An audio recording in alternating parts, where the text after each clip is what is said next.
Darren Fletcher ditunjuk jadi pelatih interim MU. Kursi panas, kutukan lama, dan nasib yang dipertaruhkan.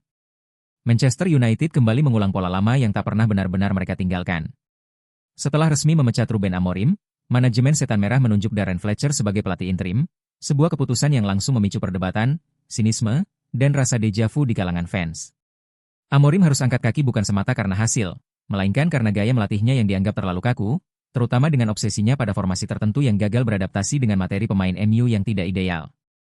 Alih-alih memperbaiki struktur jangka panjang, manajemen kembali memilih solusi darurat. Legenda klub dijadikan tameng.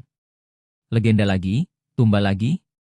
Nama Darren Fletcher kini menyusul jejak Ryan Giggs dan Ruud van Nistelrooy, dua ikon klub yang sebelumnya juga dipromosikan dalam situasi kacau, hanya untuk kemudian menjadi korban proyek manajemen yang amburadul dan tak punya arah jelas. Giggs pernah disebut sebagai simbol DNA MU, Ruud dipuja sebagai solusi instan karena status legenda. Hasilnya? Tak ada fondasi, tak ada kontinuitas, yang ada hanya kerusakan reputasi dan luka baru dalam sejarah klub. Kini, Fletcher berdiri di titik yang sama. Profesi paling berisiko di dunia sepak bola. Tak berlebihan jika dikatakan, tidak ada profesi yang lebih berbahaya saat ini selain menjadi pelatih Manchester United. Bukan karena kurangnya dukungan fans, melainkan karena kebijakan transfer yang tak sinkron, tekanan instan untuk menang, manajemen yang gemar ganti arah setiap musim, dan ekspektasi nostalgia yang tak realistis. Pelatih datang dan pergi, tapi masalah inti MU tetap sama. Bagaimana peluang Darren Fletcher?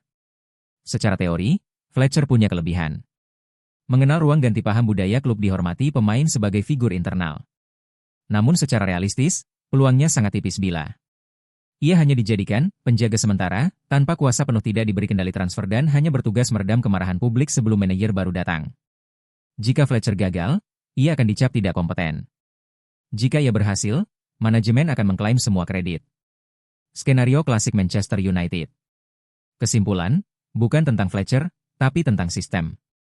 Masalah MU bukan siapa yang duduk di kursi pelatih, melainkan siapa yang mengatur di balik layar.